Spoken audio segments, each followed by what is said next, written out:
নিয়ে তাদের অত্যাধুনিক অস্ত্র দিয়ে আমাদেরকে বাঁশের কঞ্চি দিয়ে কুপিয়ে কুপিয়ে নির্মমভাবে হত্যা করেছে।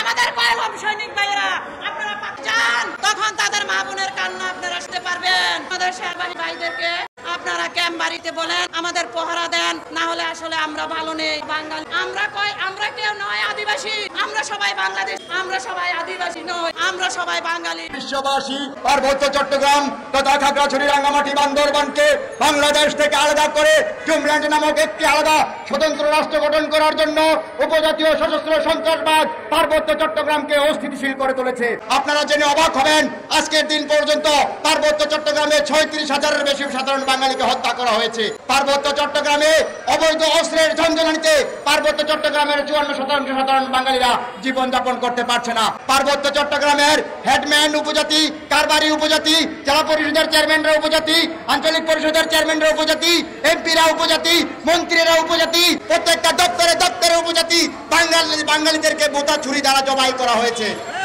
প্রিয় উপস্থিতি, আমি সারা দেশবাসীকে জানাতে চাই, পার্বত্য চট্টগ্রাম 1990 সালের ব্রিটিশ ম্যানুয়াল আইন দ্বারা পরিচালিত হচ্ছে, যা বাংলাদেশের সংবিধানের সাথে সাংঘর্ষিক। বাংলাদেশের সংবিধান 64 জেলায় আমাদেরকে বসবাস করার স্বাধীনতা দিয়েছে, কিন্তু পার্বত্য চট্টগ্রামে আমরা শিকল পরা স্বাধীনতায় বসবাস করি। অন্যায়, অত্যাচার, জুলুম, হত্যা, দর্শন চালাবাজি করছে উপজাতীয় সদস্য সন্ত্রাসীরা। সংগ্রামী উপস্থিতি, আপনারা ইতিপূর্বে আরো জেনেছেন যে উপজাতীয় সন্ত্রাসীরা পার্বত্য চট্টগ্রামকে একটি আলাদা রাষ্ট্র করার জন্য গভীর চক্রান্ত ষড়যন্ত্র করছে এবং পার্বত্য চট্টগ্রামকে জুমল্যান্ড নামে একটি স্বাধীন রাষ্ট্র ঘোষণা করতে চায় তারা।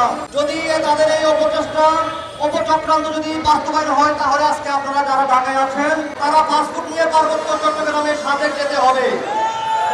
সম্মানিত উপস্থিতি, তখন পার্বত্য চট্টগ্রাম আর বাংলাদেশের অংশ থাকবে না। পার্বত্য চট্টগ্রাম বাংলাদেশের অক্সিজেন বলা হয়। 1.1 জায়গা নিয়ে পার্বত্য চট্টগ্রাম, আমরা এই পার্বত্য চট্টগ্রাম সহ সারা বাংলাদেশের যত বাঙালি আছি, বাংলাদেশি আছি, তাদের এই অপচেষ্টাকে আমরা কখনো সার্থক হতে দেব না ইনশাআল্লাহ। আমরা চাই না বাংলাদেশের 1% বাংলাদেশ থেকে বিচ্ছিন্ন হয়ে ভারতের অংশ হোক।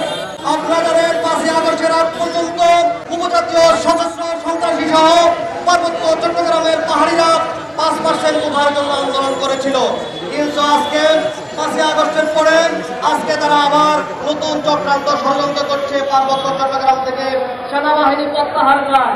সেনাবাহিনী প্রত্যাহার হলে কি তারা নির্দ্বিধায় সন্ত্রাসী, চাঁদাবাজি, জুলুম, অত্যাচার করতে পারবে এবং বাংলাদেশকে বিচ্ছিন্ন করার জন্য ওদের জন্য সহজ হয়ে যাবে। উপজাতিরা আপনার নির্মমভাবে মামুনকে খুন করেছে। আইএসপিআর এর বক্তব্য স্পষ্ট আছে। আপনার আমাদের আইন শৃঙ্খলা কমিটির মিটিংয়ে মাননীয় রিজয়েন্ট কমান্ডার মহোদয়ের বক্তব্য স্পষ্ট আছে। সেখানে আপনার মিথ্যা একটি মামলা ওই উপজাতি সন্ত্রাসীদের যারা ঘটিয়েছে, যারা উপজাতি সন্ত্রাসীরা হত্যা করেছে, তাদের বিরুদ্ধে মামলা না করে আপনার একটি মিথ্যা মামলা রুজু করা হয়েছে। আমরা এর তীব্র নিন্দা এবং প্রতিবাদ জানাই। প্রিয় উপস্থিতি, পার্বত্য চট্টগ্রামকে দক্ষিণ সুদান এবং পূর্ব তিমুরের মতো আলাদা একটা রাষ্ট্র গঠন করার জন্য, জুমল্যান্ড গঠন করার জন্য গভীর ষড়যন্ত্র করছে ওই উপজাতি সন্ত্রাসীরা। তারা আমার দেশের গর্বিত সেনাবাহিনীর উপরে তারা হামলা করছে, আমার দেশের গর্বিত সেনাবাহিনীকে তারা খুন করছে।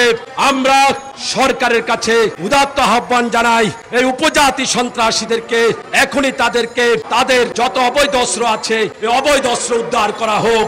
আপনার পার্বত্য চট্টগ্রামে আপনার চিরুনি অভিযানের মাধ্যমে পার্বত্য চট্টগ্রাম থেকে সকল অবৈধ অস্ত্র উদ্ধার করার জন্য রাষ্ট্রের প্রতি আমি উদাত্ত আহ্বান রাখছি।